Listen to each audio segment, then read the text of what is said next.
Veio a palavra de Deus, Salmo 126. Quando o Senhor restaurou a sorte de Sião, ficamos como quem sonha. Então a nossa boca se encheu de riso e a nossa língua de júbilo. Então entre as nações se dizia: grandes coisas o Senhor tem feito por eles. De fato, grandes coisas o Senhor fez por nós, por isso estamos alegres. Restaura, Senhor, a nossa sorte como as torrentes de Neguebe. Os que com lágrimas semeiam, com júbilo ceifarão. Quem sai andando e chorando enquanto semeia, voltará com júbilo, trazendo os seus feixes. Queira Deus abençoar a sua palavra. Esse texto aqui é significativo na história do povo de Israel. É um texto de exaltação e de alegria. Foi escrito no momento singular do povo de Deus. E eu vou resumir um pouquinho essa história. Por causa do pecado, por causa da rebeldia, por causa da desobediência, aquele povo foi levado cativo, escravizado para a Babilônia. E ali o povo ficou durante 70 anos. Meus queridos irmãos, aquilo era uma experiência traumática. Por quê? Porque os caldeus destruíram todos os símbolos sagrados dos judeus na terra deles. Destruiu o templo, destruiu Jerusalém, tudo foi jogado no chão. As pessoas não sabiam mais para onde ir, elas não tinham mais famílias completas. Os jovens guerreiros foram assassinados na guerra, as moças foram abusadas. Alguns meninos proeminentes, alguns meninos mais inteligentes, competentes, foram levados para a Babilônia com as roupas rasgadas nas nádegas, para passarem vexame. E alguns desses meninos foram até mesmo castrados. E quando eles chegaram lá, eles não tinham nome, eles não tinham família, eles não tinham identidade, eles não tinham perspectiva nem sonhos. Mas apesar de tudo isso, muitos deles não perderam a capacidade de dizer: olha, agora não temos família, agora estamos praticamente sem identidade, nós praticamente estamos trocando o nosso nome, mas nós ainda temos o nosso Deus. Foi o caso de Daniel e os seus companheiros, como nos é relatado no livro de Daniel. Há anos se passaram, 70 anos, não são 70 meses, não são 7 dias, não são 70 dias. E Deus havia feito uma promessa através de Jeremias, que Deus restauraria a sorte daquela nação depois de 70 anos. Mas quando eles chegaram lá na Babilônia, surgiram profetas da felicidade, gente que gosta de dizer coisa boa. Até hoje existe. Você vai aos comunicação, YouTube, Instagram, vai a essas redes sociais, você vai encontrar profetas da felicidade. Eles dizem que Deus vai abençoá-lo, Deus quer lhe dar bênção. E surgiram logo pessoas que diziam assim: não, daqui a pouquinho vocês estão livres, Deus vai voltar. E Deus teve que mandar Jeremias, profeta de Deus, escrever para o povo e dizer: não, o castigo de vocês vai ser de 70 anos. Irmãos, e eles foram escravizados por causa da desobediência de Deus. Anos se passaram, anos a fio, e essa história, os irmãos sabem dela um pouco. A vida foi entrando na rotina, até que no Salmo 137, a Bíblia relata que aqueles meninos que foram levados para lá, e agora eram moços, eles cantavam músicas judaicas muito bem, eles sabiam dedilhar muito bem a sua harpa, eles, de repente, por causa de tudo isso, não tinham mais prazer em cantar, nem em tocar seus instrumentos. E os caldeus, que são os babilônios do norte da Babilônia, chegavam para eles e diziam: cantem algumas das músicas que vocês cantavam tão bem em Sião. E eles diziam: como é que nós podemos cantar a música de Sião, se nós perdemos a nossa perspectiva, se nós perdemos nossa esperança de retorno a Sião? Como é que nós vamos cantar as canções de Sião aqui na Babilônia? Como é que nós podemos cantar as canções do Senhor em terra estranha? Então, irmãos, oprimidos, sem nome, escravizados, sem direitos políticos, eles viveram muito tempo. Um dia aconteceu uma cena impensável aos olhos humanos. Ciro era o rei dos medos e persas, havia conquistado a Babilônia. E um dia ele acordou sem sono, perdeu o sono. E então, com insônia, ele chama o escriba da corte e diz: lê alguma coisa aí para mim da história de nosso povo, da Babilônia aqui. E aquele homem vem com velhos rolos, e ele abre rolos antigos, cheios de mofo e de poeira, e ele então começa a ler a história do povo de Israel, que foi trazido para a Babilônia, ainda na época de Nabucodonosor, e foi levado para a Babilônia escravizado. E agora o rei ouve a leitura e pergunta: onde é que está esse povo? O que é que esse povo anda fazendo? Por onde ele anda? E aí ele é informado que aquele povo fora deixado num determinado lugar lá na Babilônia. Ele estava ali meio disperso. E ele diz: vamos mandar esse povo voltar para a terra deles. Acho que lá na terra deles, eles vão ser mais úteis e produtivos do que aqui. E pegou uma caneta, eu não sei se ele tinha caneta, mas uma pena, pegou a caneta daqueles dias e assinou um decreto dizendo: todo o povo de Israel, a partir de agora, está livre, foi alforriado, não há mais escravos, vocês podem voltar para a sua terra natal. Se vocês quiserem fazer isso, o rei Ciro está orientando isso.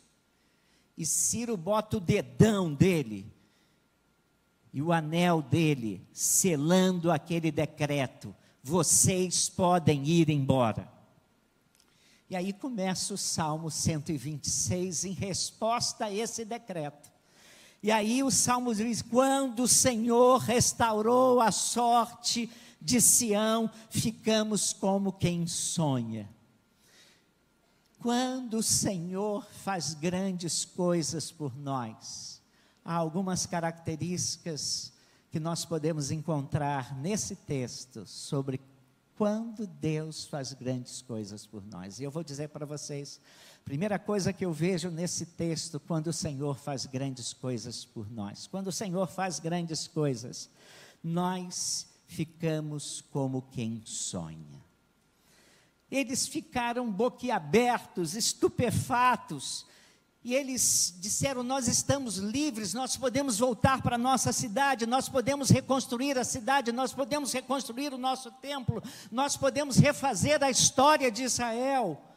Por isso é que o texto começa assim: quando o Senhor restaurou a sorte. Meus irmãos, nós estávamos como quem sonha. Meus queridos irmãos, esse texto nos fala de restauração. E muitas vezes na vida eu percebo que há pessoas que perderam a capacidade de sonhar em restauração, na possibilidade da pessoa dar a volta por cima. Ela está passando por tempos tão arenosos, tão difíceis, tantas adversidades, problemas sobre problemas, ela não consegue enxergar mais um palmo, que dirá sonhar.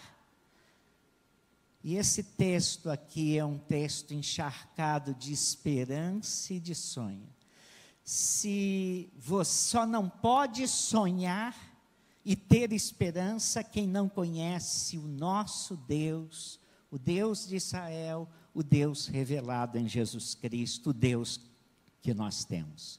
Porque Ele é capaz de restaurar a sorte da gente, Ele é capaz de restaurar a história da gente, Ele é capaz de restaurar a vida da gente, de forma que a gente nem acredite. Me belisca aqui para ver se eu estou vendo mesmo, se isso está acontecendo ou não. Quando eu era pequeno e havia uma surpresa muito grande, eu costumava dizer, me belisca aqui, para ver se eu não estou sonhando vivo, acordado. Quando Deus faz grandes coisas por nós, Ele abençoa a nossa vida, Ele abençoa nosso tempo, Ele abençoa a nossa igreja, Ele abençoa nossa família. Há muito tempo, eu estou com muito crente novo, não conta a história da minha família, irmãos. Vou contar rapidamente. Eu tinha um tetravô bêbado, e ele fabricava uma branquinha lá em Conceição de Muqui, Espírito Santo, onde Judas perdeu a meia, a bota ele perdeu em Muqui. E aí, irmãos, ele começou lá no sítio dele fabricar uma branquinha, mas ele começou a beber mais do que a vender a branquinha. E ele tinha um capataz que ele ensinou também a beber, os dois viviam bêbados. E a fazenda, o sítio, começou a dar para trás, irmãos, era um insucesso só. E um dia, entra na fazenda, tocando o portão da fazenda, o pastor Almir dos Santos Gonçalves, sentado num burro e com um acordeão.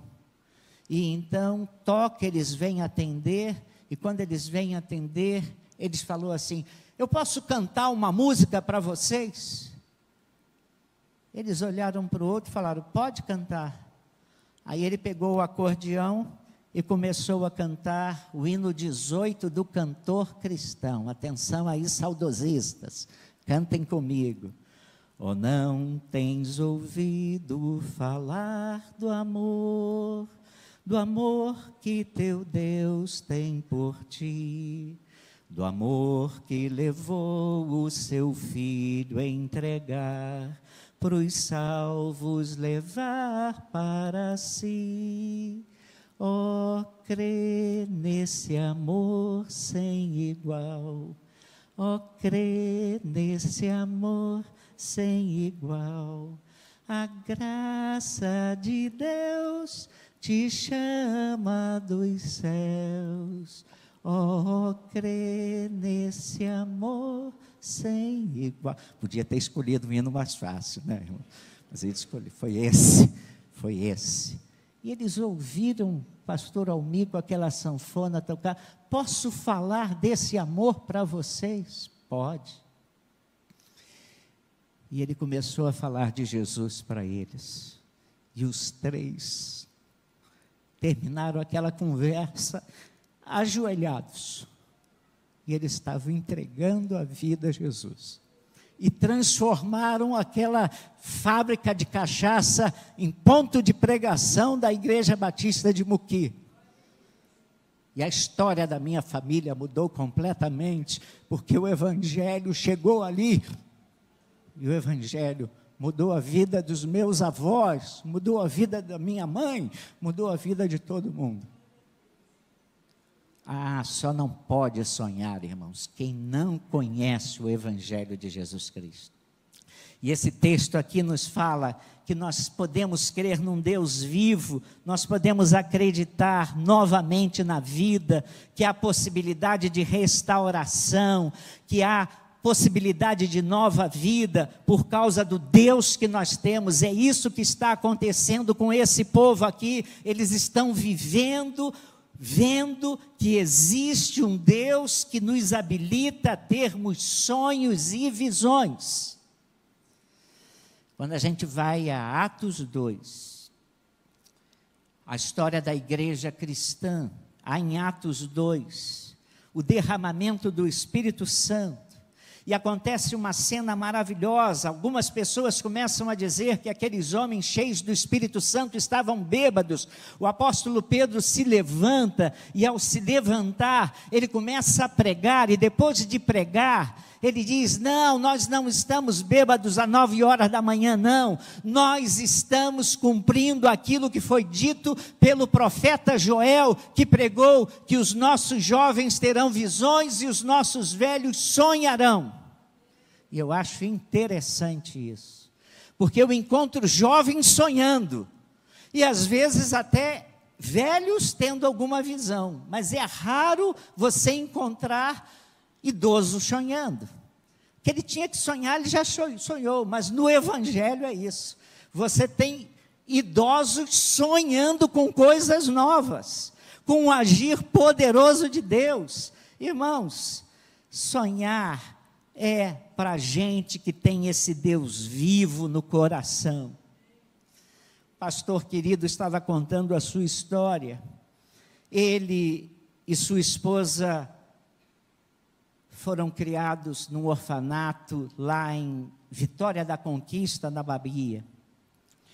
E aquele orfanato que foi dirigido por um casal, pastor e sua esposa, chegou a ter 350 crianças, e um daqueles órfãos era esse pastor, que estava em Brasília, que sempre, em muitos dos seus sermões, citava com gratidão a atuação da esposa daquele pastor.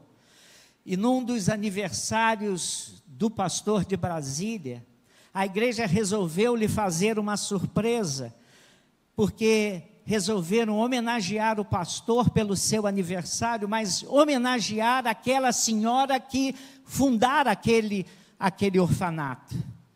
E aí aquela senhora chegou naquele templo com 94 anos de idade, magrinha, espertinha, e quando ela foi subir as escadarias da igreja, era uma escadaria de mármore bem grande, os diáconos educadamente estenderam a mão para ela, para ajudá-la a subir, e ela então virou-se para eles e disse: vocês estão precisando de ajuda? Porque eu não estou, não é? E aí, em determinada hora, deram a palavra para ela e perguntaram para ela assim: então, fala alguma coisa. Ela disse: eu estou muito feliz nessa igreja. Vocês até me disseram que mandariam um avião para me pegar, e eu lá sou passarinho para vir de avião. E ela tinha vindo da Bahia de ônibus até Brasília. E aí as pessoas começaram a contar histórias, fizeram homenagens, e lá pelas tantas alguém perguntou se a senhora com 94 anos ainda tem algum sonho de vida. E aí ela respondeu: meu filho, na idade da gente, com 94 anos, a gente não tem mais sonho não, né? Eu só tenho um sonhozinho. Eu queria construir um espaço adjacente ao prédio lá do orfanato, só para mais 120 crianças. E era o sonhozinho dela, só queria construir um anexo ao orfanato para 120 crianças. E quem contou isso, me contou emocionado e chorando. Quem é que sonha, irmãos? Quem é que pode sonhar? Meu querido, se você conhece o Deus vivo revelado na nossa Escritura, você pode sonhar.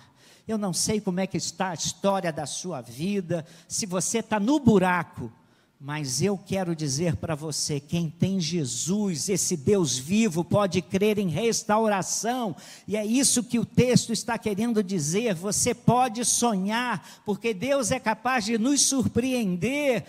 Nada pode obstaculizar a alma de alguém que está fazendo para Deus e está crendo firmemente nesse Deus. Quando o Senhor restaurou a sorte de Sião, ficamos como quem sonha. A nossa boca se encheu de riso, nós ficamos rindo à toa, a nossa língua se encheu de júbilo, e a gente queria cantar. E aí eu olho, irmãos, para a segunda característica de quando Deus faz grandes coisas por nós. Quando Deus faz grandes coisas por nós, a nossa alma fica encharcada de alegria e de júbilo.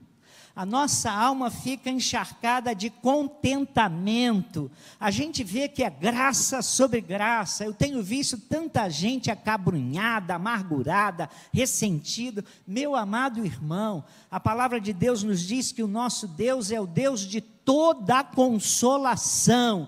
Ela nos ensina que Deus é capaz de renovar os nossos corações.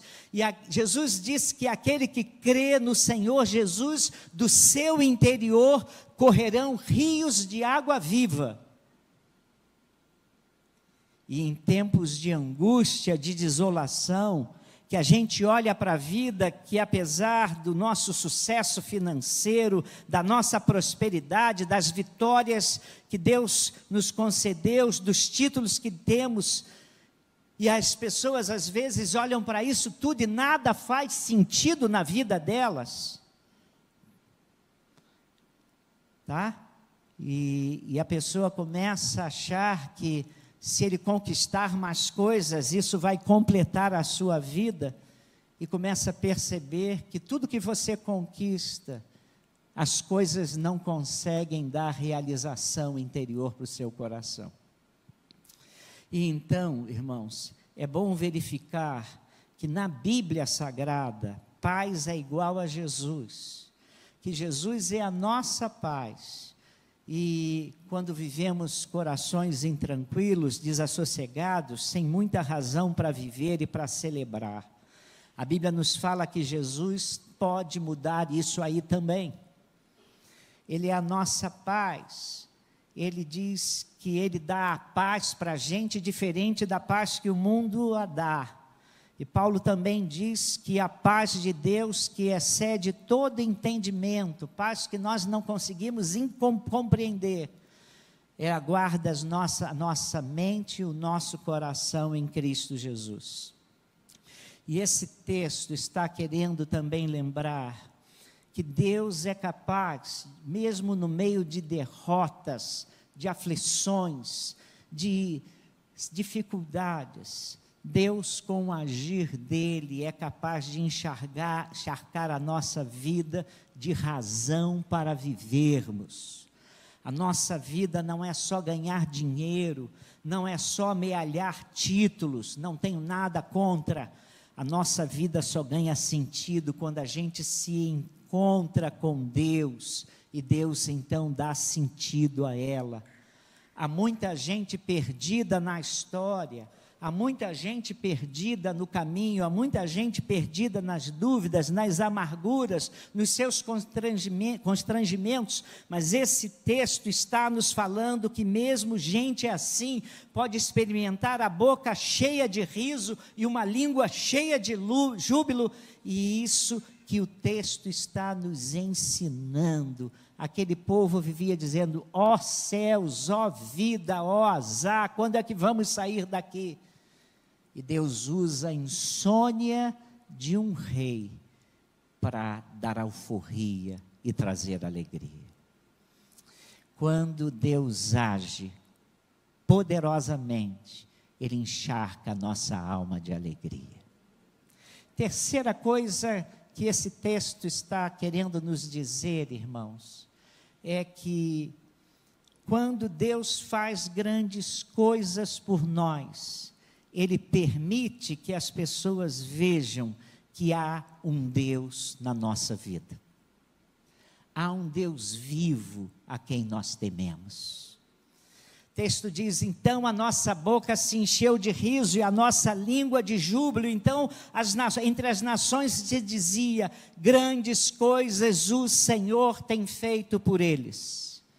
O texto ensina que aquele contentamento, aquela manifestação da graça, com a boca cheia de riso, com o coração cheio de júbilo, era tão notório, tão explícito, que se tornou tão marcante que as pessoas começaram a ver, começaram a olhar e dizer: alguma coisa diferente está acontecendo no coração deles. que está acontecendo na alma deles. Deus está sendo bondoso para com eles, eu tenho visto. Eu tenho um colega pastor, que sempre que me encontra na rua, diz para mim assim: Renato, Deus tem abençoado o seu ministério. Ele nunca veio aqui, veio no aniversário, quando eu completei 25 anos de ministério, ele veio aqui, mas ele está falando isso de mim. E eu digo para ele sempre: você vê os meus passos, mas não vê os meus tombos. Falo isso para ele dar uma diminuída, né? Mas, irmãos, eu sei que Deus tem me abençoado. Você sabe que Deus tem lhe abençoado? As pessoas são capazes de ver que Deus tem abençoado a sua vida? Deus permite que a nossa história seja uma história do derramar da graça dEle em nós. Deus permite que a ação dEle em nós se torne um testemunho eloquente dEle, do poder dEle, da misericórdia dEle, e a ponto das pessoas se sentirem atraídas a esse Deus prodigioso, maravilhoso. E é isso que o texto quer nos ensinar.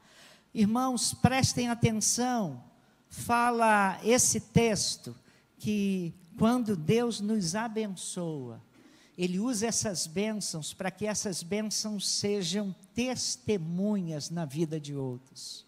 Eu convivi com um irmão na minha igreja que era vice-diretor de um colégio grande de segundo grau. E hoje tem outro nome, é ensino médio. E a diretora tirou licença e ele foi dirigir uma grande reunião com os professores. E ele, acostumado em igreja, comandar gente, ele dirigiu aquela reunião e a reunião ocorreu tão bem. E no final daquela reunião, ele falou comigo: pastor, na reunião em nenhum momento falei de Jesus, em nenhum momento citei Bíblia, foi uma reunião técnica, foi uma reunião ali do grupo de professores e coordenadores. No final da reunião, para surpresa minha, 2 professores chegaram para mim e falaram: onde é a sua igreja? Como é que eu vou à sua igreja? Pastor, eu não tinha falado de Cristo, mas eles queriam saber onde era a minha igreja, pastor. Você está entendendo isso? Você está entendendo?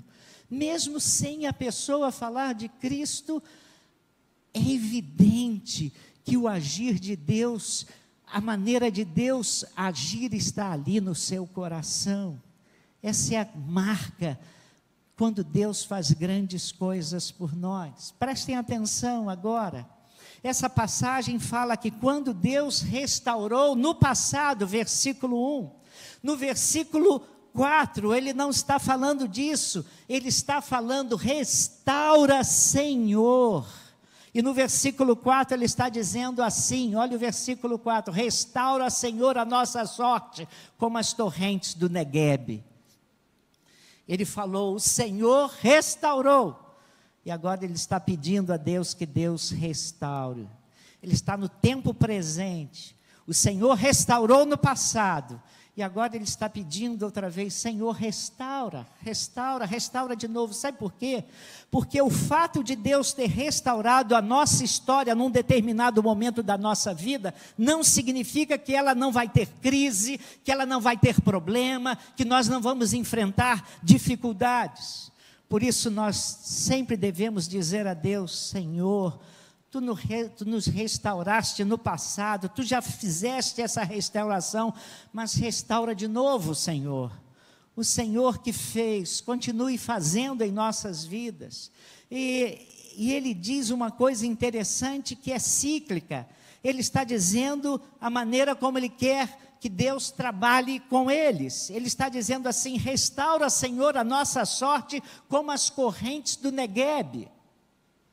Neguebe é um deserto do sul da Judeia, onde chove muito pouco, chove 2, 3 vezes por ano, fica próximo ao Mar Morto, perto de Massada, E ali chove muito pouco, mas há uma coisa, quando cai neve lá do Monte Hermon, Tiago, né? Quando cai neve de lá, e quando a chuva vai caindo lentamente, no Negueb, durante ano, começam a pipocar flores para tudo quanto é lado, começam a brotar ervas para tudo quanto é lado, e os pastores atraídos levam os rebanhos para lá, os rebanhos de ovelhas para lá, porque o Negueb, sempre seco, agora torna-se cheio de vida. E ele está pedindo: Senhor, tu nos restauraste lá atrás, mas Senhor, tu tens a capacidade de reciclar. Tu restauraste lá atrás e tu podes restaurar hoje e fazer com que floresça a minha vida com alguma frequência. Faz isso na minha alma, faz isso no meu coração, faz isso na minha vida, faz isso na minha família, faz isso na minha igreja. Restauração, que salmo extraordinário. Senhor, restaura a nossa sorte como as correntes do Negueb, ou seja, dá-nos a graça de, atravessando no meio de desertos na nossa vida, no meio das adversidades, no meio das provações, no meio das circunstâncias difíceis, a gente vai vendo sinais da tua graça, da tua misericórdia se revelando. Dá-nos a graça, Senhor, de no meio da nossa caminhada histórica, a gente não perder a alegria. E a gente não perder a esperança de que Tu és um Deus de restauração. Que coisa linda isso. Robert Schuller, ele, num dos livros dele, ele escreveu a história do chinês. A esposa dele, uma camponesa pobre, estava precisando de um casaco. E estava pedindo ao chinês. E então o chinês disse para ela o seguinte. Ela disse para o marido: eu gostaria de ganhar um casaco. E o chinês, pão duro pra caramba, disse assim: e o que você fará com seu casaco velho? Farei uma colcha. E o que você fará com a colcha velha? Vou transformá-la numa fronha. E o que você fará com as fronhas velhas? Farei panos de limpeza. E o que você fará dos velhos panos de limpeza? Vou amarrá-los a um cabo e terei um esfregão. E o que você fará com o nosso velho esfregão? Eu o reduzirei a pedacinhos, misturarei esses pedaços com o cimento, e com essa massa, na primavera, taparei os buracos da nossa cabana. Tá bom, vou lhe dar um casaco novo. Irmãos, eu quando li essa história, eu falei: eu tenho que gravar essa história, eu tenho que ter essa história para mim, porque essa história é simplesmente maravilhosa. Irmãos, e qual é a lição dessa história para nós, irmãos? Se um oriental podia achar uma boa aplicação e um bom uso para tudo, o que Deus não pode fazer por você e pela sua vida? Deus pode restaurá-lo, meu irmão, fazer do deserto, do Negueb, da sua vida, um lugar de flores, um lugar de alegria, um lugar de segurança, um lugar de confiança. Deus não tem lixeiras. Deus não quer jogar você fora, meu irmão. O nosso Deus não é um Deus do passado, só dos nossos pais. Se fosse só o Deus dos nossos pais, já seria bênção. Mas é um Deus que quer manifestar as bênçãos que Ele manifestou para os pais, para nós, para as novas gerações. É isso que Deus quer fazer. Ele quer ser o Deus dos nossos filhos, o Deus do presente, o Deus do futuro. Ele atuou no passado, mas atua no presente e irá atuar no futuro com a sua graça e a sua bênção. E quer atuar na sua vida hoje, agora, infundindo graça, misericórdia, perdão, dando restauração. E meus queridos irmãos, quando a gente percebe o amor de Deus se manifestando na história da nossa família, quando a gente vê a graça de Deus operando em nosso lar, a gente fica como o texto diz: Deus, obrigado porque Tu restauraste, mas Tu estás restaurando. Talvez você possa olhar para a sua família hoje. Eu não sei os problemas que você está vivendo, nós crentes temos problemas familiares. Mas esse Deus é capaz de fazer restauração nos nossos lares. Então, irmãos, eu quero terminar, o tempo está indo, eu quero terminar isso. Talvez o segredo seja você dizer: Deus, Tu és o Deus que fizeste lá no passado naquele povo, mas Tu és o meu Deus também. E assim como Tu atuaste naquele povo lá no passado, tenha misericórdia de mim, atua na minha vida, atua no meu lar, atua na minha família, restaura, Senhor. Havia um missionário norte-americano aqui no Brasil que falava uma frase que ficou marcada no meu coração. Ele dizia sempre assim quando estava diante de uma coisa muito difícil: eu só quero ver como Deus vai se sair desta. Talvez você esteja diante de uma circunstância difícil, mas diga para Deus: Deus, eu só quero ver como é que o Senhor vai se sair dessa. Porque se Deus é Deus, não há questão difícil. Ele faz uma insônia de um rei se tornar o canal para cumprir a sua promessa, dada há 70 anos atrás. Esse é o Deus que nós queremos. Esse é o Deus que nós podemos confiar. Esse é o Deus que nos restaura. Quando Deus faz grandes coisas por nós, quando Deus faz grandes coisas por nós, ficamos como quem sonha. Nossa alma se enche de alegria e todos começam a ver que há um Deus grande, poderoso e gracioso dentro do nosso coração. Que Deus seja exaltado em nossas vidas.